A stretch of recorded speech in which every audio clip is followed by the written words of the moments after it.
The next thing we're going to take a look at are some Power Combo Box and Listbox techniques. I'm going to reopen the Chap 9 database, holding down my Shift key.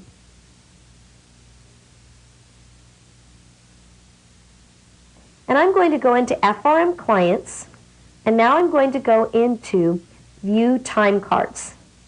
I'm going to go to my expense code, remember we did this earlier, and I'm going to change this to say something new. I'm going to attempt to tab out of here. I'm told, do you want to add this? And I'm going to go ahead and click yes. Remember, it brings this up showing me something new. If I were to click cancel, notice that it opens the combo box back up, expecting me to select something. On the other hand, if I click yes and click OK to accept it, it actually moves on, and it's really added something new to the expense code table. So you can see that we're responding to the not in list event. I'm going to close the time card form, close the client form, and remember this all happens in F sub time card expenses. In design view, it's the expense code that we're reacting to and the on not in list event. And remember, in review, we display a message to the user, and if they want to add that entry, we're opening that form modally in add mode, passing it the new data. But what we didn't talk about is what happens if the user says no. If the user says no, we're setting response equal to AC data error continue. The user didn't want to add that entry. Actually, it's this else right here. The user did not want to add that entry. That goes with this if statement. In that case, we're saying AC data error continue for our response. By using AC data error continues, you suppress the standard error message, assuming that the entry was not added to the table, and therefore not to the combo box. Now remember that when the user is in the expense code form, assuming they did want to add that entry to the table, they have the choice of either clicking OK or Cancel. What's going on underneath the covers is if the user clicks OK, rather than unloading the expense code form, we're instead hiding it, and I'll show you that code in a moment. So in that case, the form's still going to be loaded.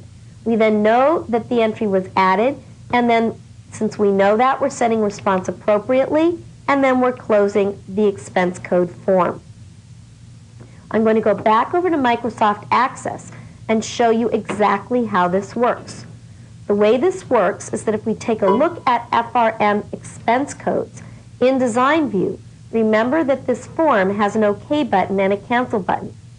If we click OK, in the click event, we simply save the record, and then we set the visible property of the form to false.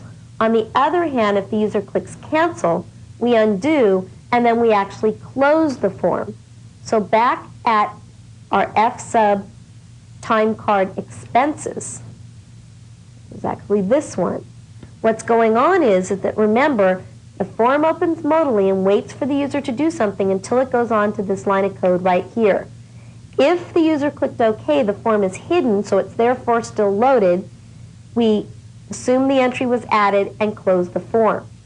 If the form is not loaded, we know the user clicked Cancel, and therefore we set response equal to AC data error continue, just as if they had opted to not add the entry in the first place.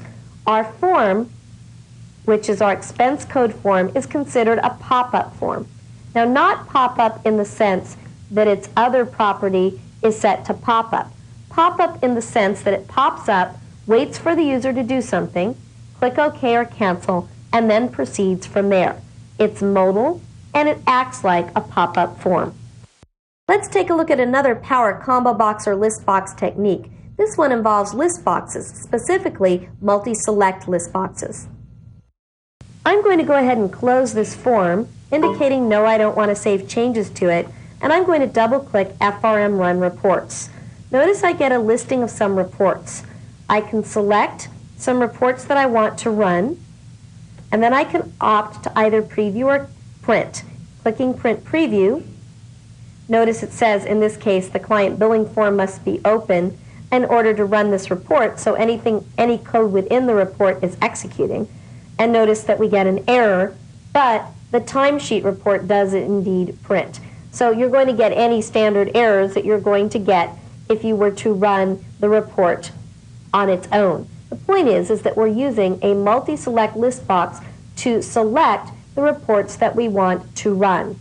If I change this to client listing and print preview, it just previews that one report. If I select timesheet and client listing, okay, that time they both run successfully.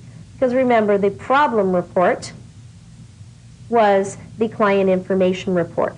So let's see how this is working. If I go to Design View, this is a list box, and the list box has its multi-select property set to extend it. By setting the multi-select property to extend it, we can use our Shift key to select contiguous entries or our Control key to select non-contiguous entries.